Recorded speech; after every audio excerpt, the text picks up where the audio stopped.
We are live. Tough, right? Leah, you don't look anything like Dave Rendall. I don't. He's much better looking. Well, we should have brought we should have at least wore pink as we bounced in here. So Really? we're going to promote everybody to panelists so I can see your faces. I see Ben Goody's coming in. Greg's in there. We'll see who else. Amazon. Hey, Ben. Mic's on. Yeah, let's go ahead and we're going to have a quick conversation. Dave's on. Dave! He made it. Hey man, I completely understand. I just flew up to the office as fast as I could because construction took out 4 transformers and there's no power anywhere around my house. You're muted, brother. It's $100 right there. Welcome to my parents' living room. Nice. Hey, but right at 2 o'clock, I didn't try to fix it. I fixed it. Very good. It said, welcome to my parents' living room, said every 25-year-old. According to that study, 25% of them are back living at home. So this is a little bit unique, and I've got David's book in my hand. It says, Defy Normal, Exploit Imperfections, and Captivate Your Customers. So we are right now exploiting imperfection. We've had some Wi-Fi challenges, some power challenges, and we're cutting it right down to the end of the wire. Kathy, good to see you. Teresa. The rest of you folks, we thought, well, we might just change it up a little bit and promote everybody to panelists so we can see your faces. So if you have the opportunity to turn on your screens, you're more than welcome to do that so we can see your faces and we can just have a bit of a conversation. Dave, did you have slides or anything for today, or? Yeah, I do. I'll pull those up and share my screen. All right, you can see. Dave, I'm pretty impressed. I think it was like 6 minutes flat between your text and when you relocated. I'm very impressed. That was quick. Well, today I was going to debut my new studio where I was going to be inside my slides using a transparent green screen, picture-in-picture, and instead we're at my parents' living room. So we're just getting things done today. So I'm going to give Dave a couple minutes to collect. I'm ready. Of course he is. So let me give you a little bit of an intro to the folks who don't already know you. Let's see, Dave Rendall has spoken to audiences on every inhabited continent. His clients range from U.S. Air Force to Australian government to Fortune 500 companies and even Petra Coach. So prior to being a speaker, this is a former life, he was a leadership professor, a stand-up comedian, go figure, and a nonprofit executive. Has a Doctor of Management degree in organizational leadership as well as a graduate degree in psychology. So you're not going to fool this guy. 4 books. The 4 Factors of Effective Leadership, The Freak Factor, which many of us know already, The Freak Factor for Kids, and today's favorite, Pink Goldfish, which we're going to dive into. In between presentations, you may have seen this on Facebook if you're a Facebook friend of Dave Rendall's. He competes in ultra marathons and Ironman triathlons, and usually not in the traditional sense. Sometimes he just runs around his block until he finishes at 100 miles. He'll probably talk a little bit about that. He just figures out a way to go entertain himself when he's not flying around speaking to people, which has been the last 6 months. So he's a very close friend of mine, a very close friend of Petra's. He always shows up, and we really appreciate everybody being here. I like Travis's picture on his screen there. So Dave, I'm going to turn it over to you and let you get started. If anybody has any questions throughout the session, we don't have a huge audience today, so feel free to raise your hand, unmute, we can just go live and have you just ask any questions you may have. Today is a bit about differentiation, right? So I think in today's market, we need to be a little bit different to be able to be seen, especially with the changes in the marketplace. And Dave certainly is the king of making that happen. So Dave, welcome, brother, and I appreciate you being here. All right, thanks. Well, I'm sharing the screen. Is everybody seeing that? All right, good. So figure get me off of there as soon as possible here. So Pink Goldfish. So I'm walking through Target and I see this. Now it's important because why would I even see this? I don't have kids that read picture books for children. So I'm just walking through Target. I see this, P is for pterodactyl. I keep walking, but then I'm thinking, wait a second, that's stupid. Why would you use pterodactyl as a way to teach kids how the letter P works? Right? So I'm walking through a store where I don't need this book, And I have to go back and look at it because I need to know what's going on with P is for pterodactyl. I'm not going to buy it for my kids, but I have to know what's happening. I have to know what's happening with this book. And so I go back and I'm thinking to myself, this is stupid. That's a terrible way to teach kids how letters work. And when I get back to the book, I look more closely and it says this, the worst alphabet book ever. Right? The worst alphabet book ever. So I wasn't wrong. I was right. It's the worst alphabet book ever. And then I had to find out more about this book. When you look inside, it gets better. It's got K is for knight, the noble knight, knight's knife, nicked the knave's knee. It's got T is for tsunami, the charging tsunami washed away all of Tchaikovsky's Chutskys. It's got U is not for you. You never could have guessed that the wolf was disguised as a U. Now, I know what some of you are thinking, Dave, I didn't come here to learn how to write children's books. And that's what's interesting about this is I looked it up. This book is in the top 1,000 on Amazon.com, not in children's books, not in alphabet books. It's in the top 1,000 books on Amazon.com. It was about 750 when I looked at it, even though it's been out for quite a while. This isn't one of those, I'm going to make my book look like a bestseller on the New York Times for 3 days because my friends bought some copies. They sold out of their first printing run before they even made it. That on pre-sales, they were on the New York Times bestseller list. And why? Because they deliberately wrote a book that was bad on purpose. Think about the opposite. Think about how hard it would be to write the best alphabet book ever, right? What would you even do? How do you make your book any better than any of the existing alphabet books? How is this even a category that you could start to break into? But think about how easy it is to write the worst alphabet book ever. All you need is one word for each of 26 letters where the word doesn't start with the traditional sound of that letter. In fact, the guy who wrote this isn't some kind of educator. He's a rapper. Raj Haldar, he's a rapper who saw a kid at one of his parties, at a party for rappers, saw a kid looking at little flashcards for alphabet flashcards and had this idea, by the way, if your kid is at a party with rappers and they're studying their flashcards, you're a bad parent, right? Can we all just agree on that for a second? So he sees this kid, has this idea. So a rapper made this book. This isn't a children's educator. This isn't a professional writer. This is a person who raps for a living and was like, wait a second, how easy would it be to write the worst alphabet book ever? And that's what we're going to talk about today. Most of what we try to do when we try to get better, or even when we try to be different, is we try to beat the other people. And that means we're playing fundamentally the game that they're all trying to play, which is to get better. But what this book illustrates, and what I want to show you with Pink Goldfish, is that one of the best ways to be better than and different from everyone else is to actually be bad at or worse than everyone else who's out there by taking a completely different approach. So P is for pterodactyl is a great sort of illustration of that, and I'm going to give you some other ones as well. So the fundamental premise behind this presentation is that differentiation is crucial. We all know this, but here's the problem. Young Mi Moon says in her book, Different, the number of companies who are truly able to achieve competitive separation is depressingly small. Everybody knows that they need to be different. And yet most of us aren't able to create that difference in our organization. And why is that? I think the reason that is because different usually looks wrong. Different usually looks bad. Difference usually looks like weakness. It seems like you're making a mistake. It's hard to find a way to be different and do things better by the way your industry tracks better and best, by the way people measure benchmarks and best practices, standard operating procedures. When you look at those things, it's hard to stand out because anything you did to be different would look wrong, would look bad. And so a great philosophical, we started with a practical overview or a practical example, but a good philosophical way to think about this is by understanding a story from the 15th century in Japan. This guy's name, he was a shogun in the 15th century. His name is Ashikaga Yoshimasa, and he had a tea bowl.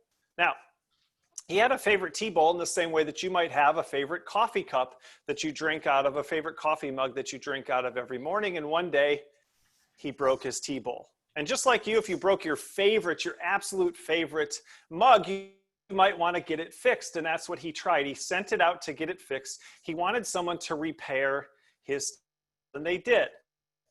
But when they repaired it, it wasn't quite right. It wasn't what he was looking for. He didn't want it to be good as new. He didn't want it like it never happened.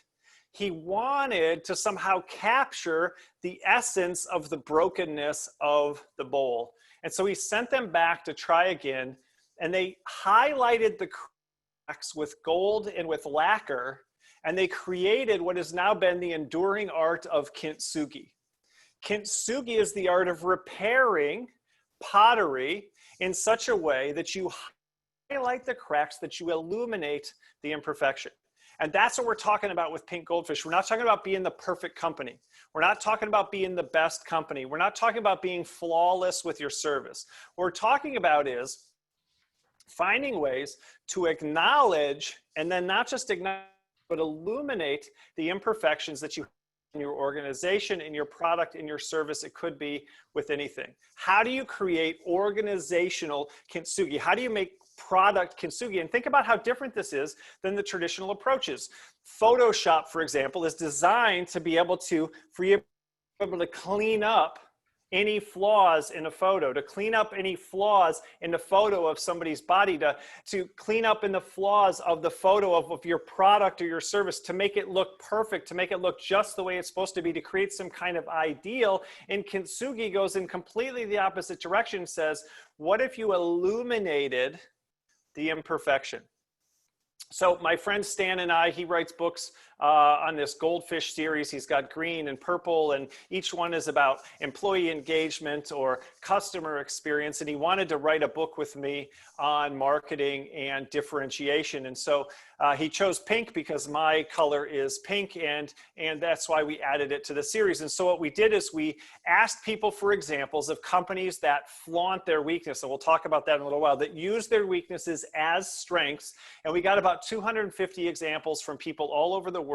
We turned them into case studies and we put them into this book. Since then, we've had so many new examples. We're actually working on Pink Goldfish 2.0. In fact, when we did our audiobook a year after we wrote the book, we had an hour of new material because of all the amazing examples that we were able to find. And I might be able to share a couple of those with you today. And so we created a framework. We created a framework that starts with flaunting, right? We created a framework to show you, you're like, okay, Dave, I'm not writing kids' books. Okay, I'm not sure how my organization is supposed to illuminate the imperfection in our pottery. What do I do now? And so flaunting is the beginning of a framework, a way of thinking about this that'll help you create real differentiation inside of your organization. So what does flaunting mean? Flaunting means to parade without shame. It means to be unapologetic. And I'm already going to go off topic here, not off topic, but go off script and share one of our favorite new examples. So Snowbird is a ski resort in Utah, and they created an ad campaign out of their one-star reviews. They took one-star reviews that people had posted on the internet, and they took them and they put a beautiful picture behind it. They put 1 star next to a bunch of empty stars, and they put the person's actual review, and that was the advertising campaign. That rating without shame. And one of them, for example, said, "No easy runs." And they were like, yeah, there's no easy runs. If you want it to be easy, don't come to Snowbird. If you want it to be challenging, come to Snowbird. If you want it to be difficult, come to Snowbird. Change it. They didn't give some kind of yeah, but. They just put the 1-star review right up there because they knew that the people they really wanted to attract would look at the 1-star review and go, that sounds like a 5-star review to me. So that's what we're talking about. And here's why this is crucial, because everybody's always going to give you a 1-star review. One of my favorite new Instagram accounts is called Subpar Parks. Subpar Parks. This lady, she lives in Raleigh. She noticed that every national park has at least one 1-star review. National park. It's a national treasure. It's sometimes one of the world, like the Grand Canyon, and somebody's still like, nah, I don't know. I don't get it. Right? One person wrote for Glacier National Park, too cold for me, right? It's got glacier in the name, right? Like, what do you want? And so this is, see, here's the flaw in our thinking right now is like, Okay, when we get a 1-star review, we're supposed to try to figure out how to be creative and make that person happy and send them some coupons and satisfy them. You can't satisfy a person who's too cold at a park that's called Glacier. White Sands National Park, just miles and miles of white sand. Yeah, it's in the name. All you're doing is redescribing the name of the park and putting 1 star right next to it. Somebody complained about the cell signal and the Wi-Fi at one of the parks. One of them was a beach. It said just miles and miles of beach. Yeah, that's why you have to start parading without shame, because if you're going to be ashamed, apologize, you're going to have to do a lot of apologizing for ridiculous things. And so flaunting says, now, by the way, these are intentional, right? Or things that you don't want to change. If you make cars and your cars don't run, you need to apologize. You need to be ashamed. Right? This is when you have something about your product or service that is like that on purpose, but some people don't like it. And you have to decide that those people aren't going to like it and that you don't like them and that you don't need them to be on the team. So what does this look like? One of my favorites is a company called Buckley's. They're a cough syrup company in Canada. They wanted to break into the American market. And so they had to figure out how they were going to do that. And one of the problems they had in breaking into really any market and even selling in Canada was their cough syrup tastes terrible. It tastes so terrible that when I put up this slide at a presentation one time, a Canadian man in the audience shouted spontaneously without any introduction to me or from me, said, "Oh man, that stuff tastes like shit." Right? He just shouted out in the middle of my presentation. He had PTSD from having Buckley's when he was a child. That's how it tastes. So they've got a decision to make. They're trying to break into the US. What do? Traditional, conventional wisdom says you make it taste better, bubblegum flavor, cherry flavor, light flavor. You reformulate it all together. You do some taste tests. You make people happy, new and improved. Here you come. You're going to America. That's absolutely not what they did.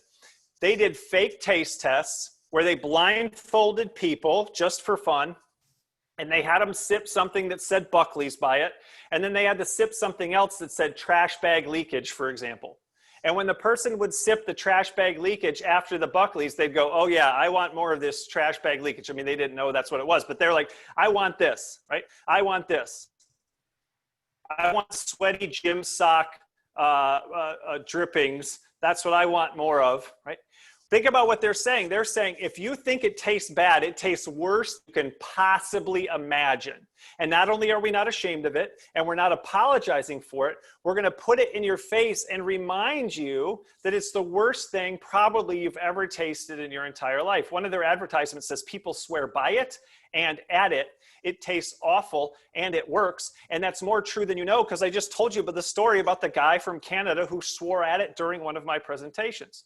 Part of what they're saying is it works because it tastes awful. One of their ads challenges you that if you really wanted to get rid of your cough, you'd be willing to subject yourself to some Buckley's. Now, some of you are like, "Hey, Dave, I'm a bottom line person. You know, does this work, right? Does this work?" Well, before their ad campaign, they had 2% of the market. After their ad campaign, they had 11% of the market, 550% improvement. Right? This is for Krista here, a hockey stick, right? Hockey stick improvement there, a little Canadian reference there, okay? So it does work. It works, especially because you're not going to fix it that easily. And even the cost, let's imagine they did all that same thing and they did all that work to get that improvement and they changed the flavor and they did all those things. And who expects cough syrup to taste good anyway? So that's a great example of flaunting. My next favorite example just came out again after the book, and it's from Nebraska. Nebraska ranked number 50 out of 50 states in tourism, right? Nebraska was ranked number 50 out of 50 states in tourism in the United States. So that's not good. 2014 to 2018, they're 50th, 50th, 50th, and 50th. And this was their slogan: visit Nebraska, visit nice. Who doesn't want to go to Nebraska, right? The answer is no one. No one wants to go to Nebraska. During my presentations, I've started asking if anybody in the group has voluntarily gone to Nebraska for anything other than business or to drive through on their way from somewhere else. And the answer has been no for hundreds and hundreds of people. So no one's going to Nebraska. Somebody new takes over. We met him. His first name is John. I don't know why you'd take this job. He took a job. He hired a consulting company, and they came up with this. Nebraska, honestly, it's not for everyone. This is 100% real. This is 100% true. And when they created this, it was a national and international sensation. Morning shows wanted to talk about it. The New York Times wanted to talk about it. And just in case you're wondering, when states come out with new tourism slogans, nobody cares and nobody wants to talk about it. I would challenge you, any of you, beyond Las Vegas or somewhere you live, to tell me what any of their slogans are. We don't know. But Nebraska, honestly, it's not for everyone, went viral because people couldn't believe it because it's flaunted. It says, we're not perfect and we're not for everyone, but we're not going to pretend we are, and we're not going to change. They were so successful that Stephen Colbert spent his entire monologue on them one night, focused the entire monologue on Nebraska, and he ended with this. He said, "Hey, Nebraska, are you okay? Seriously." And I love their comeback on Twitter. They got on Twitter. Nebraska Tourism got on Twitter. Somebody's jamming. Nebraska calling. Are you jamming? Do we know who's jamming? That was James Wyatt. Okay. Just muted him. Okay, sorry. So he says, "Abe, Nebraska, are you okay? Seriously." Nebraska Tourism gets on Twitter and they said, "No, Stephen, we're not okay. That's Oklahoma." So Nebraska has a sense of humor. Nebraska isn't taking themselves too seriously. Nebraska isn't afraid of a little self-deprecating humor. Again, what happened? Requests for visitor guides go up. Visits to the website go up. They estimate $5 million in free publicity just from flaunting. You can't change your state. You can make slight improvements to it over time, like picking up a professional sports team or adding an amusement park or improving some roads. But Nebraska is basically what Nebraska is. Colorado didn't build its mountains and build its rivers to make it really badass place for adrenaline junkies to go. And that's what Nebraska realized. They can't get those people. And so they came up with ads like this. "Lucky for you, there's nothing new here." These people are down the river in a trough that's made for watering your cows. This is a cow trough. These people are sitting in it and they're floating down what's basically Nebraska's version of a lazy river. They're not going down whitewater rapids on the Colorado River. They're not climbing 14ers like Andy did earlier this year in Colorado. Nebraska sucks compared to their neighbor, but only if you want to measure it based on those same values, if you want to measure it based on those same goals and those same results, and so those same characteristics and categories. So Nebraska said, we're just going to play a completely different game. If you want to float down the river with a couple of coolers, probably full of alcohol, if you want there to be one paddle that won't really help you anywhere because you're in a round boat that wasn't even designed for this purpose, if that's what's exciting to you, if you don't like to do much on your vacations, Nebraska's the place for you. We're not New York City. We're not Colorado. We're Nebraska. And if you're into it, we'd love to have you. And if we're not, that's too bad because we can't fix it and we're not going to pretend that we're something that we're not. So that's flaunting, number one. Number two is lopsiding. Lopsiding is doing more of what your competitors in your industry are trying to do less of. So the value, the best practices, the benchmarks in your industry say, reduce this or eliminate it in some way, make it as small as possible or avoid it or get rid of it. Find a way to do less of this, and lopsiding goes, perfect, let's do more. Let's do more. My favorite example of this comes from a reaction to the movie Super Size Me with Morgan Spurlock. He does a documentary, eats McDonald's 3 times a day for 30 days straight, monitors his health along the way, and spoiler alert, McDonald's isn't good for you. So McDonald's and the fast food industry in general panicked, and they started offering fruit, yogurt, salad, and water. They said, okay, people are mad and they're going to sue us because we're making them fat and we're giving them unhealthy foods. So what we're going to do is we're going to give them healthy options and everyone's going to be happy and it's going to be awesome. Meanwhile, there was a company in the fast food industry called Hardee's. Out west, it's called Carl's Jr. If you don't have one, It doesn't matter for the purpose of this story. I'll tell you about it. So Hardee's is going out of business. They got burgers, shakes, and fries, just like everybody else. Their fast food is unhealthy, just like everybody else.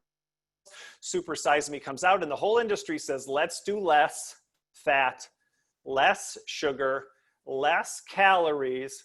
Let's give people healthy options.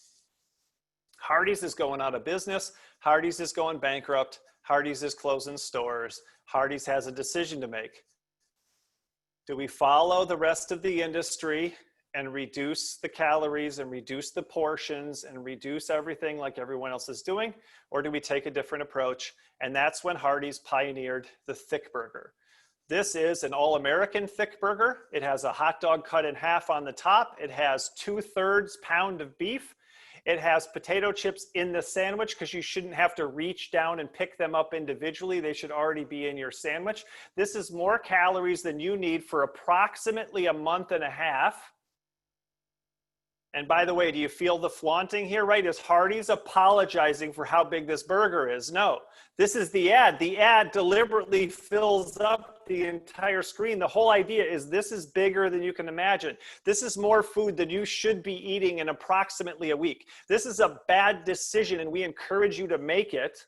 And what happened to Hardee's stock? Hardee's stock went up. Hardee's profits went up. Hardee's closings stopped. Hardee's openings increased. Hardee's turned themselves around on the backs of the thick burger. One of their creations is called the Philly cheesesteak thick burger. They take an unhealthy sandwich, the Philly cheesesteak, put it on top of a 2/3 pound hamburger, put them together, call it a thick burger, and they just do this basically every single month.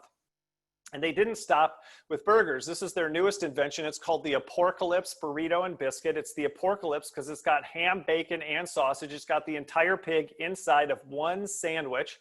It's the Apocalypse. You should not reference the apocalypse food advertising. They're giving you some foreshadowing about what's about to happen to your body. You're not supposed to have a black background. You're not supposed to have funeral colors on your food advertising. But Hardee's is flaunting that they're lopsiding.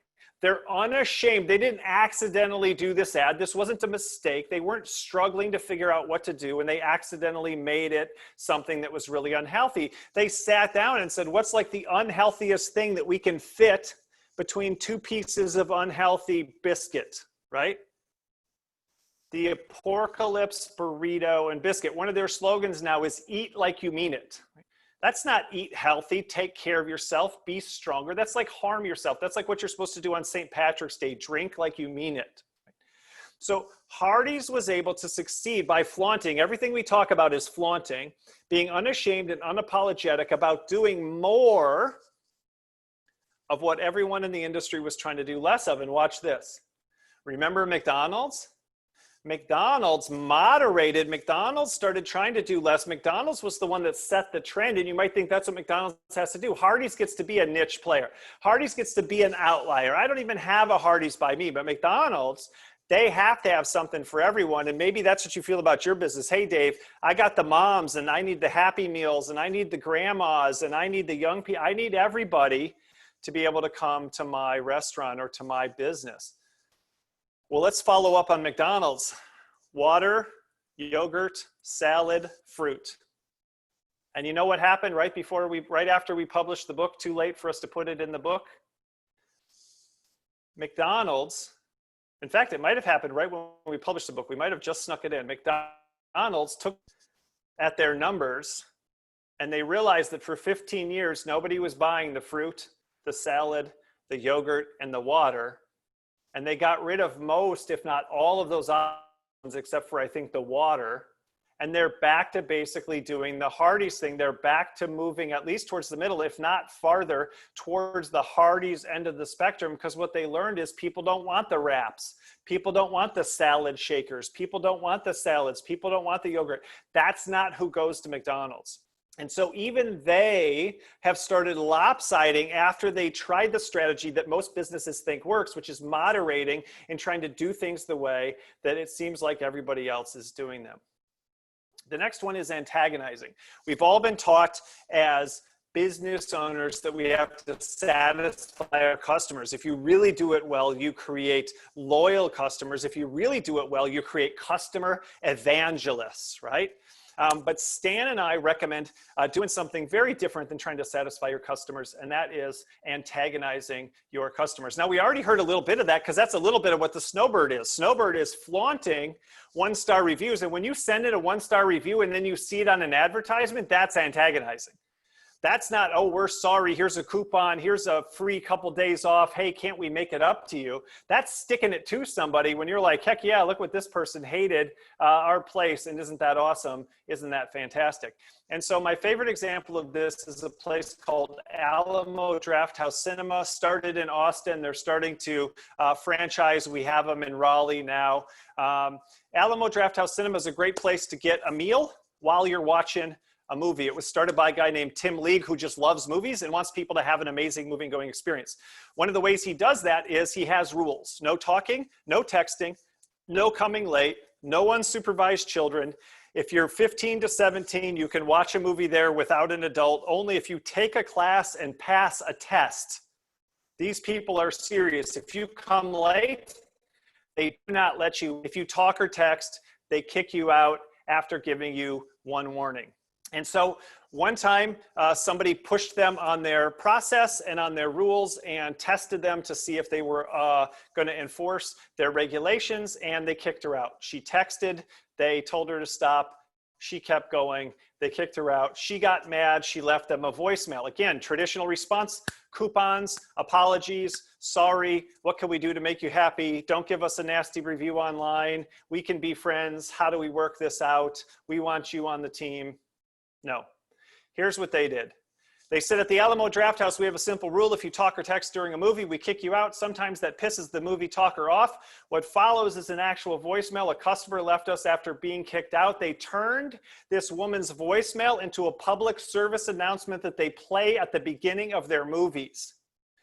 They took her voicemail and they play it as a public service announcement at the beginning of their movies to tell people we're serious and we'll kick you out just like we kicked this lady out. We didn't give her coupons. We didn't say sorry. We turned her into an example, a public example for everyone. They put this video on YouTube and it has more than 1 million hits. That's not what you're hoping for when you call with a customer complaint to an organization. So I thought you'd enjoy this. So we're going to go through. If you need to imagine this in your head, this is a probably 20-something, somewhat drunk woman from Texas. That's the voice you want to have in your head as you listen to this. I know this isn't the right body to go with that. So she says, yeah, I was wondering if you guys actually enjoy treating your customers like pieces of shit, because that's how I felt when I went to the Alamo Drafthouse, okay? You know what? I didn't know I wasn't supposed to text you to your crappy ass theater. It was too fucking dark in that place to even find my seat. I was using my phone as a flashlight to get to my fucking seat. So excuse me for using my in the USA Magnited States of America. I'm not sure how many of you knew that we lived in the USA Magnited States of America. I know that would have messed up Krista when she was trying to go through immigration. If she thought it was USA Magnited States of America, she'd be like, I don't know, that's not what I read growing up, but maybe. I was not aware that I couldn't text in your theater. All right, I've texted in all the other theaters in Austin. That's a pretty big accomplishment. And no one ever gave a fuck about what I was doing with my phone, all right? And it was on silent, it wasn't on loud, because those are the two options. It wasn't bothering anybody. You guys obviously were being assholes to me, and I'm sure that's what you do, you know, to rip people off. You take my money and throw me out, you know? I'll never be coming back to your Alamo Drafthouse or whatever. I'd rather go to a regular Lear theater where people are actually polite, you know? I'm going to tell everyone how shitty you are. I'm going to stop you right there. I'm going to tell everyone how shitty you are. Now, isn't that the thing that scares us as business owners? Oh my gosh, this woman's going to tell everybody. And that's what we're afraid of, when we all know that unhappy people tell more people than happy people. And so an unhappy person is going to spread this far and wide, and they're going to destroy your business. But stop and think about it for a second with this example. When this woman tells most people her story about getting kicked out, what's the lesson that they're going to hear? When I hear this woman tell me that she got kicked out and why, it makes me want to go to the Alamo Drafthouse. It doesn't push me away, it pulls me in. As she shares her story of being kicked out, especially if she does it loudly and obnoxiously, most of the people hearing it will go, awesome. So people like you aren't at the Alamo Drafthouse. 2 thumbs up, I want to go there. And even better, people like her who love to talk and text during the movies and are obnoxious and out of control and can't follow rules for a little while are going to hear this story and go, oh, well, I probably shouldn't go there because I don't want to get kicked out and lose my money that I paid to go to the movie. So as she goes around bad-mouthing Alamo Drafthouse Cinema, she's actually the best evangelist you could ever have, and she thinks she's tearing them down instead of building them up. She said, I'm pretty sure you guys are being assholes on purpose, and that's part of flaunting. They are. They're not accidentally kicking these people out. They don't accidentally have these rules. They are absolutely doing it on purpose, and that's what we're talking about. This is intentional. That's what flaunting is. This is intentional. So thanks for making me feel like a customer, and this is crucial. Even in her somewhat drunken state, she's smart enough to know the customer's always right. And she's appealing to that at the end of her voicemail. Come on, guys, you know that no matter how unreasonable I am, you have to do something for me. And they don't. She says, so thanks for taking my money, assholes. And here's how they respond. You're welcome, right? You're welcome. Thanks for not coming back to the Alamo texter. That's flaunting by antagonizing. Everything we'll talk about, lopsiding is flaunting, antagonizing is flaunting. The whole beginning of this is able to not apologize and to be unashamed about the way that you plan to run your business, knowing that that's going to be problematic for certain segments and certain groups. Tim League, the founder, said, we want to take a hard stand and say that those people are not welcome at the Alamo Drafthouse, so we will just get rid of those people and make it a better place for the rest of the movie going public. And think about it. If he tries to make that lady happy, what happens to all of the customers that want that kind of experience? Now they're unhappy. You're not going to win them all, so you have to make some people unhappy. And instead of accidentally or barely or only sometimes making them unhappy, draw enough of a line that you're really antagonizing enough people to make it make a difference for you. That's antagonizing. The next one is withholding. Withholding is the other direction of lopsiding. Lopsiding is doing more of what the industry and your competitors think the standard is to do less of. This is doing less of what your industry and competitors think you need to do more of. This is less locations, less options, less operating hours, less services. This is not doing things that people have come to expect and are going to be upset with. There's a little antagonizing in here when they don't get them. My favorite example of this, again, I'm just here to patronize Krista from Canada, because this is another Canadian example. This is all hotels in Canada. Their slogan is, we do less. I'd really encourage you for 2021, even if it's not the exact words of your slogan, to think about how you can do less in 2021 when it comes to the way that you run your business. And here's what they do. We do not have a mini bar. We do have a hip lounge. We do less. Now notice that they're right up front with it. They're putting it right out there. They're pushing away the wrong people by saying we don't have it. It's not that we accidentally, it's not that the mini bars are broken. It's not that we're about to install them. We don't have a mini bar, but we do have a hip lounge. If you're into that, stay away. But if you're into the hip lounge, feel free to join us. We do not have a concierge. We do have an app with all the hotspots. We do not have a pool. We do have a pool table. Not great for Ironman training. We do not have a bellman. We do have a helpful and versatile staff. Notice they just back and forth, back and forth. Here's what we don't have. If you're into that, I'm sorry. We're not sorry. We don't do that. And we're right up front about it. But here's what we do have. And if you're into that, that's fantastic. You're the person for us. We do not offer room service. We do offer fresh grab-and-go meals. Now, just talk about operations here for a second. The practical value of withholding is when you're not doing room service, you can take all your time, energy, and resources from a food standpoint and put it into fresh grab-and-go meals. You can have a whole different experience around your grab-and-go meals when you don't have people answering the phones. You don't have people taking food up to people in trays. You don't have people cleaning up people's cutlery. You don't have people dealing with all of that. You can create a totally different experience that's probably better for the people who don't need that dining experience. They just want a good grab-and-go meal. And what they don't want is room service in a styrofoam box that you call grab-and-go because you're trying to balance both of these things. So withholding does less when everyone else in the industry or all your this is the kind of thing you need to do more of. You need to offer more options to people. You need to stay open for more hours. You need to offer more services. And you say, you know what, we're actually going to back off of that. We're going to do less when everyone else does more. That's withholding. The next one is opposing, right? Opposing. Opposing is really simple.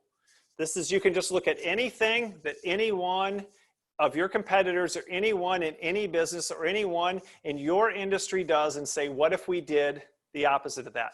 Now, I want to do this a little bit as a thought exercise. I want you to imagine that, in fact, I don't want you to imagine. I want you to type into the chat a charity that you have donated to or that you care about, that you volunteer for. Type into the chat a charity that you care about, that you donate to, that you contribute to, that you try to help in some way.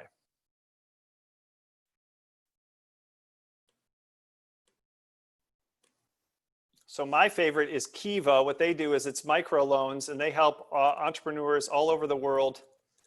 And you loan the money. And so then when they pay it back to you, you can loan it to more people. Now they have a COVID USA version. It used to just be people internationally. Now you can give to education. You can loan people money to build a house. And again, then they pay you back and you can help other people. I love the sustainability of it. So we got the 4 Kids Foundations. We've got SheEO. We've got Tiny Superheroes. We've got the V Foundation. I'm here in North Carolina. That's where that started. The V Foundation, if you're talking, well, no, maybe that's the V Foundation. I don't know if that's the Jimmy V Foundation. Goodwill, another Tiny Superheroes. All right. So Variety Club, Committee to Protect Journalists. All right. So you want to raise money. And board, let's imagine you're on the board now and you want to raise some money for your favorite charity. Well, what do? Well, here's what happens in most boardrooms for nonprofits. They go, oh, you know what? We need to raise some money. And they don't say, what's a way to stand out from the crowd? Their initial thought is, well, what do other people do to raise money? And the answer is they have 5K races and they have golf tournaments.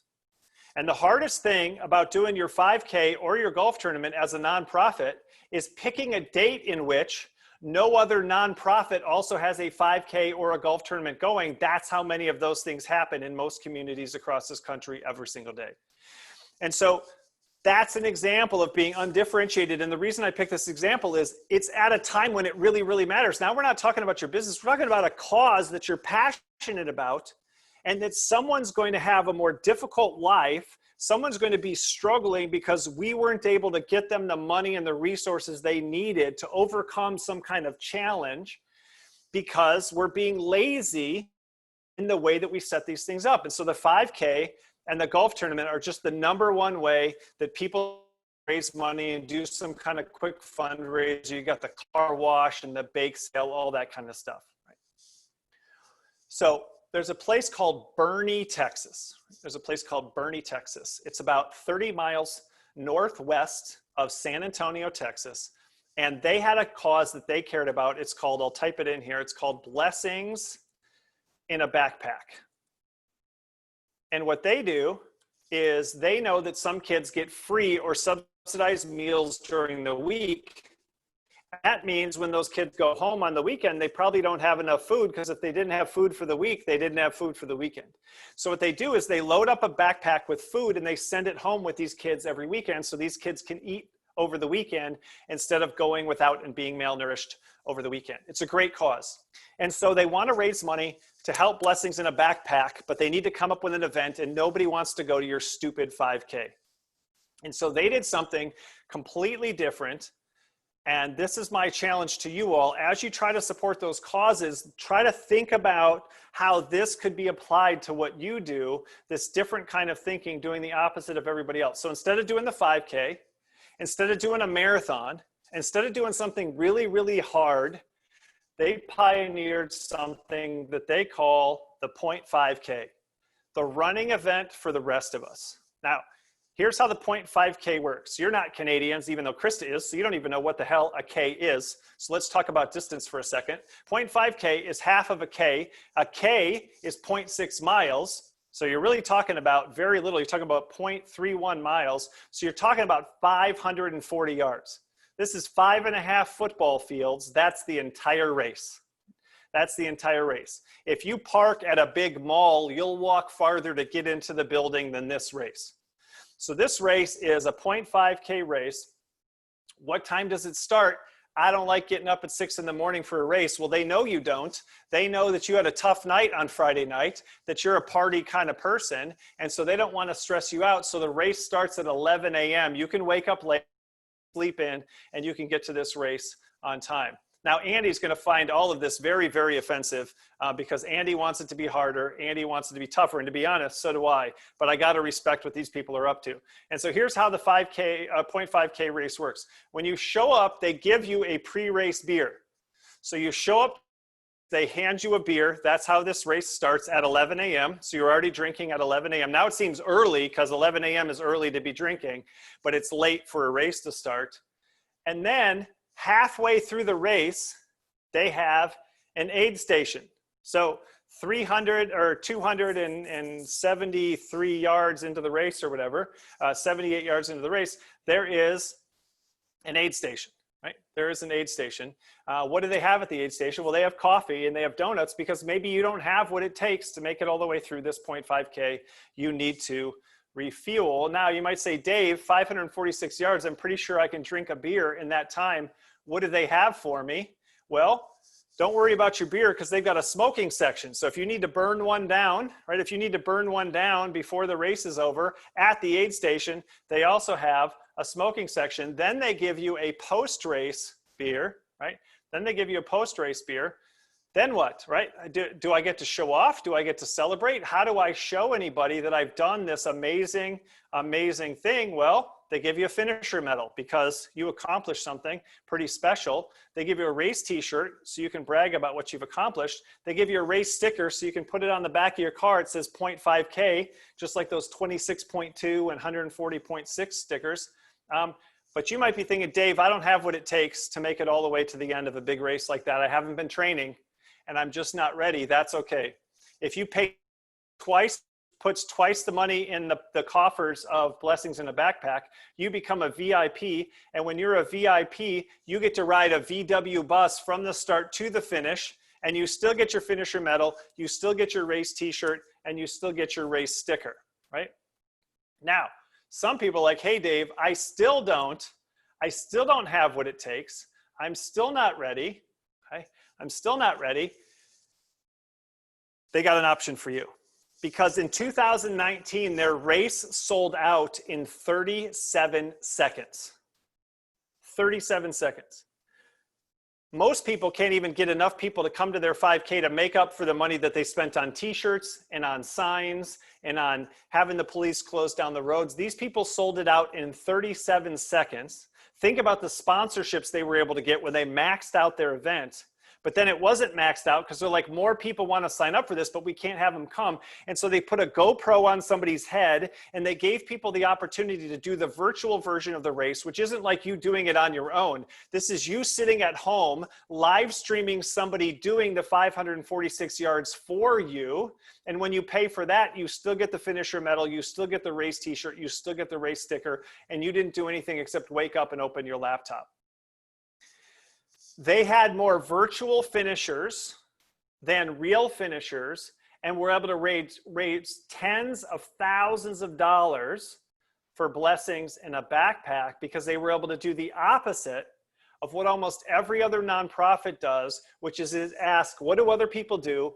How do we do something similar? And hopefully we'll get some kind of decent results from this. And you won't because everybody's doing the same thing and nobody's even paying attention to your race or your 5K.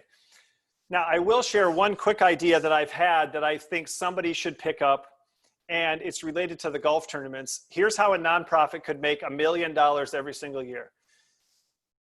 Don't have a golf tournament, put together a team, and consult with other people on putting together the best possible golf tournament. Go from nonprofit to nonprofit to nonprofit, get a printer for the signs, get it set up so people can win a car, work with all the vendors, just turn it into a process-oriented operation where you've just created this machine. They pay you to manage it. You give them most of the profits and the proceeds, and you just go from place to place to place to place, helping them run their golf tournaments. There's an endless supply of customers for that, and it's a great way to support your nonprofit, and it's different than what everybody else is doing. All right, I'll stop talking about that now. So this is my favorite. Their medal last year was actually a coaster that you could take home, or the first year it was a coaster you could take home. All right, so let's wrap up with micro-weirding, right? Micro-weirding. Micro-weirding is some examples that didn't fit anywhere else in the framework, but really loved them. And one of the best is the Magic Castle Hotel. They're the #1 ranked hotel on TripAdvisor in the entire Los Angeles area. #1 in the entire Los Angeles area. This is up against Ritz-Carlton, Four Seasons, you name it, they're up against it. And they're winning, and how are they winning? Well, here's how they're winning. They're winning. Now, just stop for a second and look at this picture. This is the hotel. This isn't some Photoshop. This isn't a mock-up. This is the Magic Castle Hotel, and you're looking at the whole thing. It's a swimming pool the size of my parents' living room. There are exactly 7 chairs around the swimming pool. You can barely get around you notice how close it is? This is not a nice hotel. And they're the #1 ranked hotel on TripAdvisor. They don't have amazing decorations in their rooms. You're seeing what they have. So why are they #1 on TripAdvisor? Well, one of the reasons is because they have the popsicle hotline. When you're at that terrible pool, you can walk over to the edge of the pool, pick up the popsicle hotline. You can't even dial it because there's no buttons. You just pick it up and somebody says, "Popsicle hotline, how can I help you?" You tell them what color popsicles you want, how many you want. Someone comes out with a white glove and a silver tray, and they give you all the popsicles you want for free as many times as you ask for them. And guess what people talk about when they leave the Magic Castle Hotel? They talk about the popsicles. Now, here's what's interesting. When they leave the Four Seasons, nobody complains that the Four Seasons popsicle game is weak, because it's not something we even think of in the hotel category. Nobody else is measuring this thing. There's no standard best practice benchmark for popsicle delivery. They're just doing something that no one else does in a way that's so surprising that people can't help talking about it. We've got this from the book, The Power of Moments by Dan and Chip Heath, which I really recommend. And they said what the Magic Castle has figured out is that to delight customers, you need not obsess over every detail.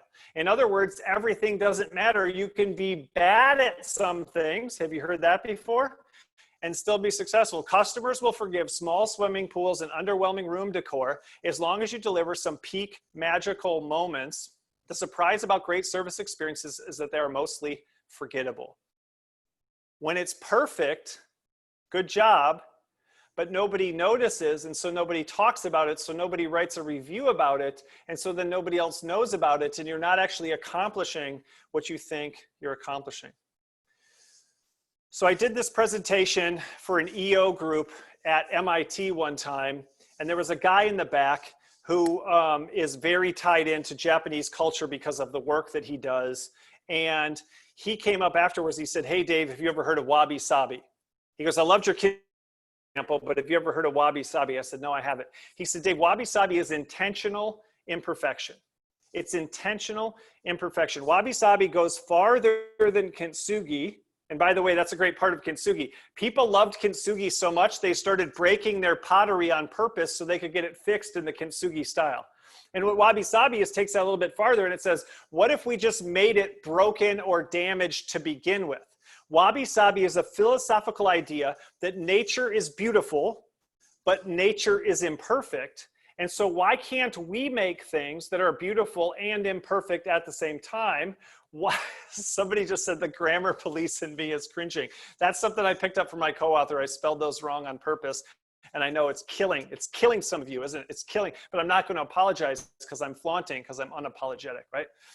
So the guy's name was Patrick Ellis, and he imports things like sake from Japan to Vancouver. And he told me about this idea of intentional imperfection. So here's an example of, for example, a bowl that's made in the wabi-sabi style. They could have sanded that out. They could have not used that part of the wood. They could have done something different, but they left it in there on purpose. They didn't paint it on purpose. They didn't try to cover it up. They didn't try to plaster over it. They did it wrong on purpose because nature is beautiful and nature is imperfect. So we can make things that are intentionally imperfect, and they can be wonderful, and they can be as well. So that's one of my challenges for you today. It's not just to have illuminating the imperfections that are already there because of the way your business already is. It's potentially going a step farther and deliberately doing something wrong on purpose, intentional imperfection, to create differentiation in a way that hasn't been there before. It's the next level after kintsugi. So we talked about the framework. Let's walk through it again. F is for flaunting. That's being unashamed and unapologetic. L is for lopsiding, do more of what everyone else does less of. Antagonizing says we want to polarize and make people upset instead of making them happy. Withholding is doing less of what everyone else is doing more of, in the same way lopsiding is doing more of what everyone else does less of. Swerving, I didn't talk about. That was a little taste of withholding. If that makes you upset, that's antagonizing, and I flaunt that, and I don't care. Opposing is doing the opposite of what everyone else does, and this is the key, not of what the bad people, the wrong people are doing. This is doing the opposite of what the category leaders are doing. This is doing the opposite of when people are doing well, you still do the opposite to stand out. And then the last one is micro-weirding. And if you need help remembering that, look at that. It spells flawsome, right? That your flaws make you awesome, that your weaknesses as an organization are strength. You can illuminate that imperfection. You can have intentional imperfection and differentiate yourself as an organization. So I'll leave you with this quote from Hugh MacLeod. He said, "Don't try to stand out from the crowd, avoid crowds altogether." And that's what we're talking about with Pink Goldfish. We're not talking about, I'm wearing pink in a crowd of people who are wearing black, so I stand out. That's one way to be different, but you're still standing in the same spot as all those other people. They're wearing black suits, and sure, you're wearing a pink suit, but you're all wearing suits. You all have umbrellas, and sure, yours is a different color, but you all have umbrellas. Avoiding crowds altogether says, I'm standing over here by myself. I'm not standing with those people. They're wearing suits. I'm not wearing a suit. They're holding umbrellas. I'm just getting wet. I'm doing things differently than everyone else, that I'm avoiding that crowd, and I'm standing alone, and therefore no one can help but see me because I'm nowhere near the crowd. Don't stand out from the crowd. Avoid crowds altogether. That's the essence of Pink Goldfish. All right. We did Pink Goldfish in my parents' living room. We nailed it. You did a great So job.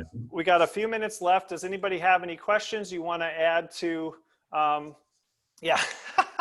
Nice work from Kathy. She says standing apart from the crowd is also a great COVID strategy. That's very good. Yeah, no reason to stand in a crowd right now, right? Let's get away from that.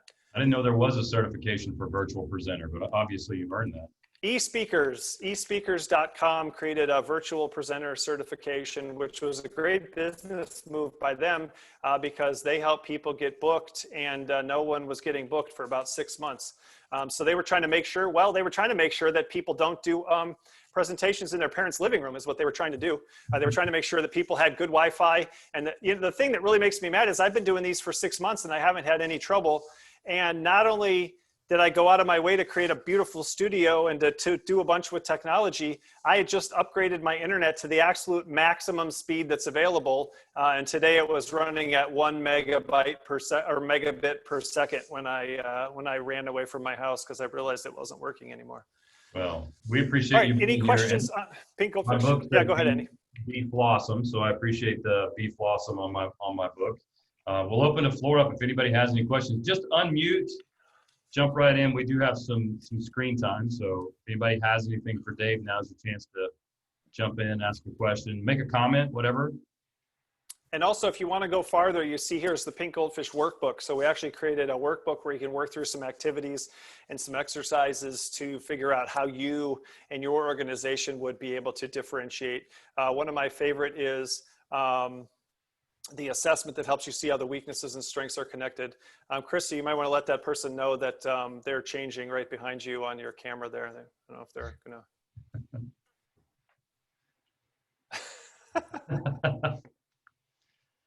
All right, I wrote this down as you were talking, this kind of, price. She's cooking, okay. Price, service, and quality, right? I think this is where, the simplistic view of being different, many people get stuck and they have to do all these at the same time. And, yep. We as a practice always say, look, you got to pick something. You cannot be all three of these things. You'll drive yourself bad. Yeah. Yeah, pick two. But anybody who says they're doing all three, is one of them is going to be sacrificed. There's always trade-offs. And again, being clear about those up front is a better way to run the business for everybody. Awesome. Awesome. Anybody have anything for Dave while we got him? I have a quick question. All right. This is Teresa. And David, if I bought the book, it's not in yet, will I learn what swerving is, or is it withheld in the book as well? No, it is actually in the book. Good question. Thank you. Swerving just says, it just acknowledges that some people are going to feel like some of these like some of these deviations are just too big for them to jump into. And so what we talk about in swerving is how you can start small, right? Do some little experiments. Swerving isn't taking a big hard turn. It's not turning completely around. It's just turning a little bit. So a good example is there was a company called HVLS. Some people say are there business to business examples. There's a company called HVLS. It was called High Velocity, Low Speed. It was an industrial fan company. And what a terrible name. HVLS, what does that stand for? High Velocity, Low Speed. Who even knows what that means? Only engineers know what that means. And so they got a call one day from a potential customer, and the guy said, hey, I want to know if you guys sell those big ass fans. And they said, excuse me? And he goes, you know, those big ass fans. Are you guys the ones that sell those big ass fans?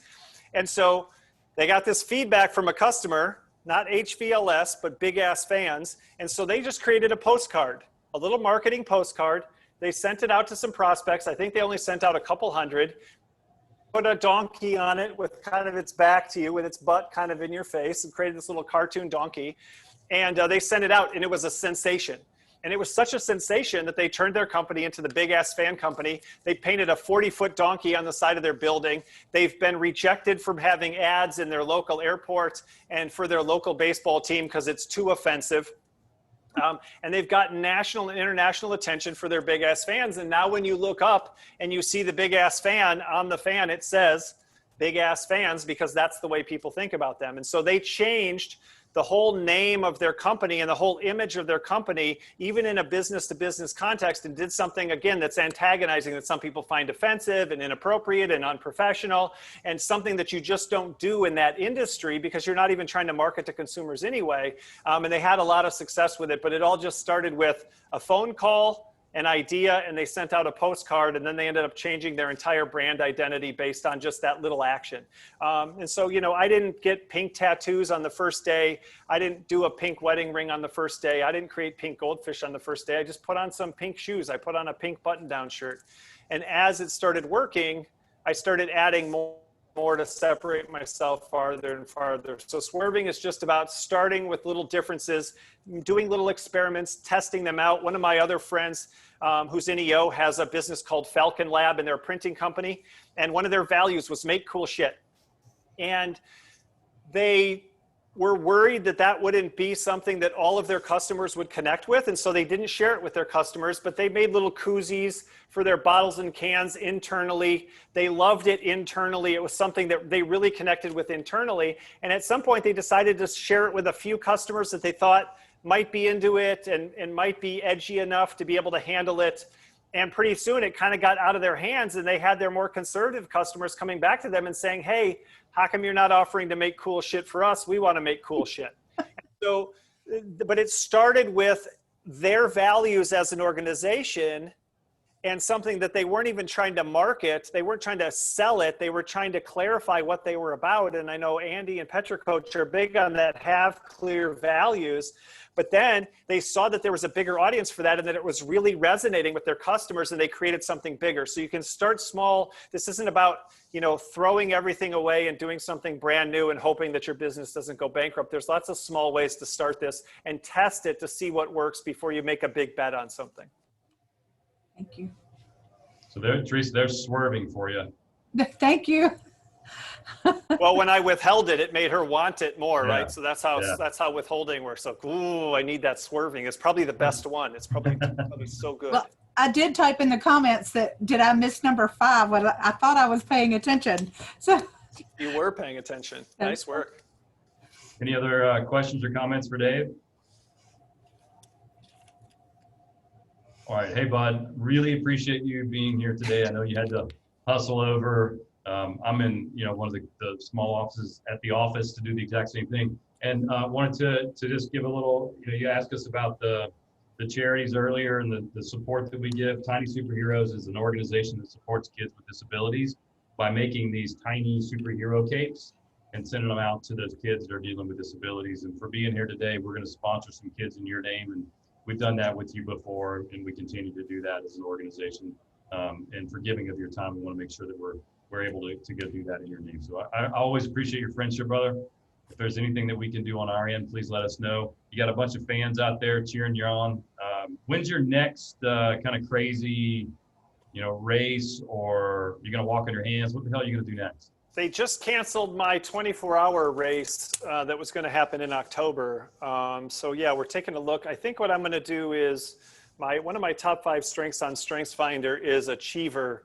And so I don't like unfinished business. So a few years ago, I tried a 50-mile race or a 62-mile race, 100K, and I only made it 50 miles. So on my own, I'm going to go back to that course and I'm going to try to conquer the 62 miles of a trail run on my own in the time limit that they set, even though they don't have that race anymore. So that's one. Besides that, I don't know. I think probably a 200-mile run is probably the next big thing. I've done a couple 100-milers, so I think a 200-miler is probably the next big thing. See how fast I can do that. I came in 12th out of 116 in a virtual 200-miler when I did 7 marathons in 7 days and then rounded it up to 200 miles. So, and that was doing it over 8 days. So I'd like to see what I could do if I just try to do it as quickly as I can. Well, quarantine has been good to you for these crazy achievements, man. So nice job. I'll run to Nashville and then I'll pick you up and we'll go do something. Yeah, come get me, man. We'll make it happen. All right. All right. Thanks for being here, Dave. Good to see you, brother. All right. Thank you. See you guys. Bye-bye.